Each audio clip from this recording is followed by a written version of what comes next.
এই যে দেখুন কত সুন্দর লাগতেছে। এরকম করে দিয়ে দিচ্ছি।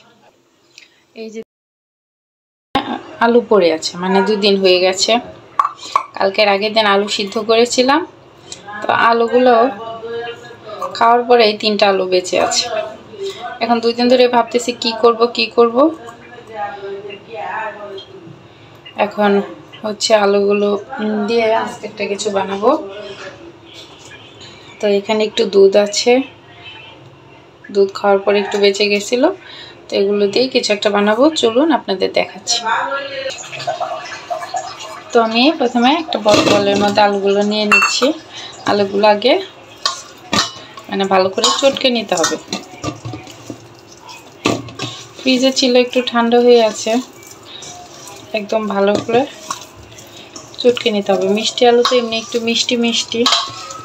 মিষ্টি আলু দিয়ে হচ্ছে আমাদের রসবড়া রেসিপি আসছে ভিডিওতে আপনার চ্যানেলে, আপনারা চাইলে দেখে নিতে পারেন। তো এইভাবে চটকে নেওয়া হয়ে গেছে। তখন একটু আমি এই দুধটা দিয়ে দিচ্ছি, হ্যাঁ, আবার একটু চটকে নেব, ভালো করে চটকে নিতে হবে। তো এখন আমি কিছু চিনি দিয়ে দিচ্ছি অনুমান করে। মিষ্টি আলু এমনিতে একটু মিষ্টি, তারপরে একটু চিনি লাগবে। এখন এটা একটু ভালো করে মেখে নেব। চিনিটা দেওয়ার পরে একটু জল ছেড়ে দিবে।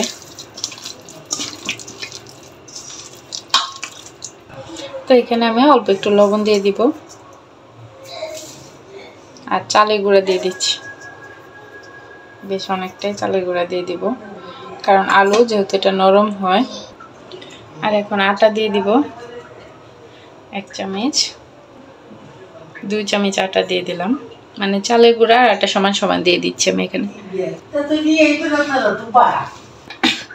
এই যে দেখুন আমার মাখা হয়ে গেছে, একটু জল লেগেছে, 1/2 কাপের মতো আমি জল দিয়ে সুন্দর করে মেখে রেখেছি। তো এদিকে আমি চুলায় প্যান বসিয়ে দিয়েছি, এখন তেল দিয়ে দিলাম।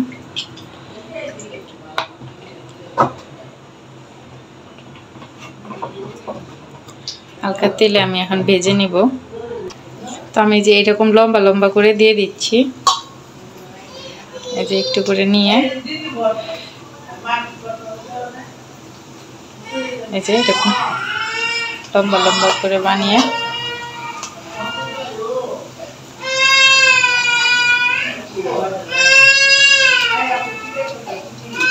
এরকম করে দিয়ে দিচ্ছি। এই যে দেখুন আমরা বানিয়ে নিচ্ছি। এই যে আমার পণ্ডিত বানাইতে আসছে জুনিয়র, আর এদিকে আমি ভেজে নিচ্ছি। এই যে দেখেন কত সুন্দর লাগতেছে, আর এটা খেতেও কিন্তু অনেক ভালো লাগে।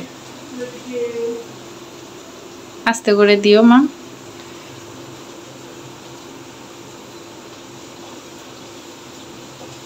তো এইভাবে আপনারা মানে বেঁচে থাকা আলু দিয়ে, মিষ্টি আলু দিয়ে, এখন যেহেতু মিষ্টি আলুটা বেশ পাওয়া যাচ্ছে, তো আপনারা এইভাবে ভেজে খেতে পারেন, বেশ ভালো লাগে।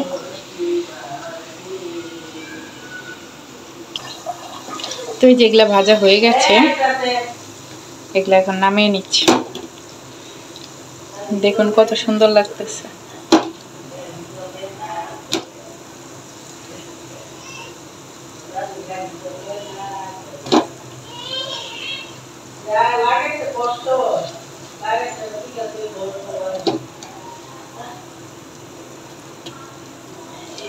এখানে এদিক দিয়ে একটা ভাজি হচ্ছে।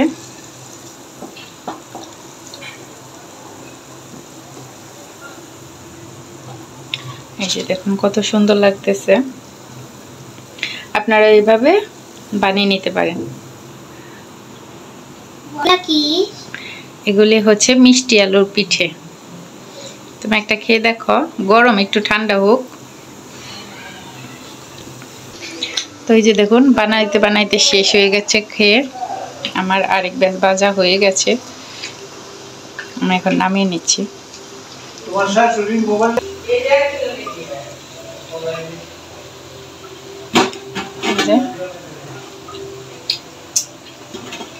এই তো আমার ভাজা হয়ে গেছে, নামিয়ে নিচ্ছি।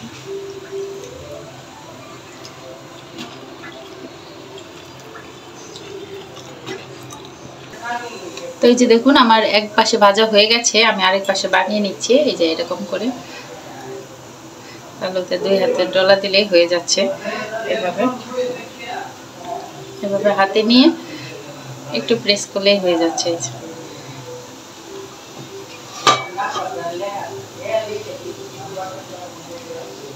এই যে খুব ইজি হয়ে যায় বানানো, খুব কষ্ট নেই। আপনারা চাইলে গোলগুলো বানাতে পারেন। আমি ইচ্ছা করে একটু লম্বা দিলাম যাতে দেখতে সুন্দর লাগে এটা।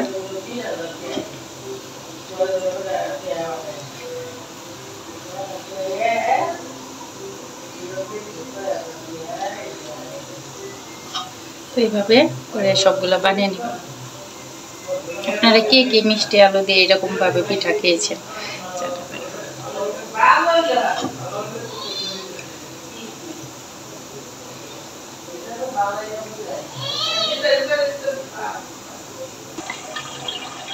তো এই যে দেখেন আমি এগুলো উল্টে পাল্টে নিচ্ছি। এক পাশটা ভাজা হয়ে গেছে, আঁচটা একটু কমিয়ে দিয়েছিলাম, যেহেতু আস্তে আস্তে আমি বানিয়ে দিয়েছি। একা হাতে কাজ তো একটু বেশি, আর যদি বানিয়ে রাখতে পারেন তাহলে একসাথে সব দিয়ে একটু আঁচ বাড়িয়ে ভেজে নিতে পারেন। যেহেতু একটা একটা বানিয়ে দিয়েছি এই জন্য আঁচটা কমিয়ে রেখেছিলাম, না হলে ভিতরটা দেখবেন কাঁচা রয়ে যাবে আর বাইরের দিকটা তাড়াতাড়ি হয়ে যাবে।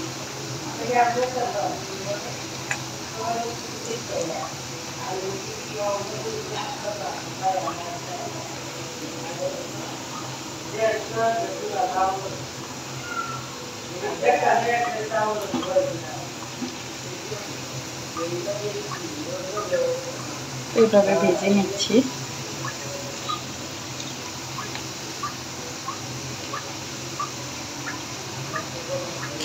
কিন্তু প্রথম ব্যাচ যে ভেজেছিলাম এটা প্রায় শেষ।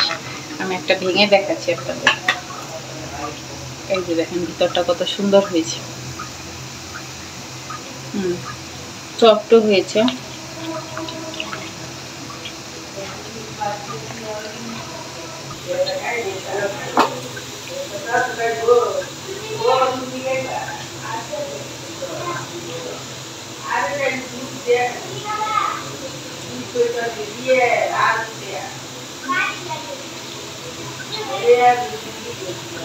তো এই যে আমার এগুলিও ভাজা হয়ে গেছে,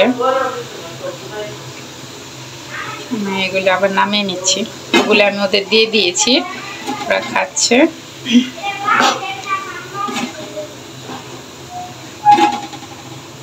ভাজতেও খুব বেশি সময় লাগে না, খুব চট করে হয়ে যায়। আর এই যে বাকি এটুকু আছে, আমি এখানে এটুকু আসলে এক হাতে বানিয়ে দেওয়া যায় না, এতক্ষণ মেয়েটাকে দিয়ে ক্যামেরা ধরিয়েছিলাম। তো এই যে আমার বাকি অবশিষ্টগুলো দিয়ে দিয়েছি।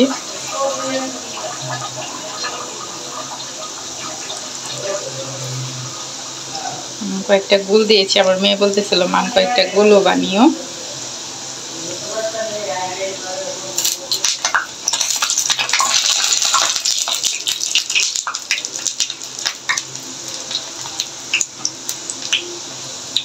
সে আবার যে সস বের করে এনেছে, আমার বাসায় বানানো হোমমেড টমেটো সসটা, সে ভাবতেছে একটু সস দিয়ে খাবে, তাই সে বলতেছে এগুলো নাকি ফ্রেঞ্চ ফ্রাইয়ের মতো হয়েছে।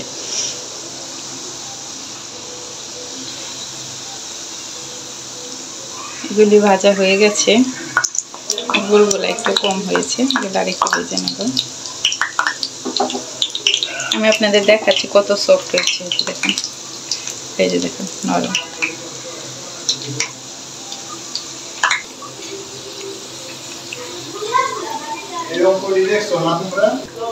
তো এই যে এখন নামিয়ে নিচ্ছি।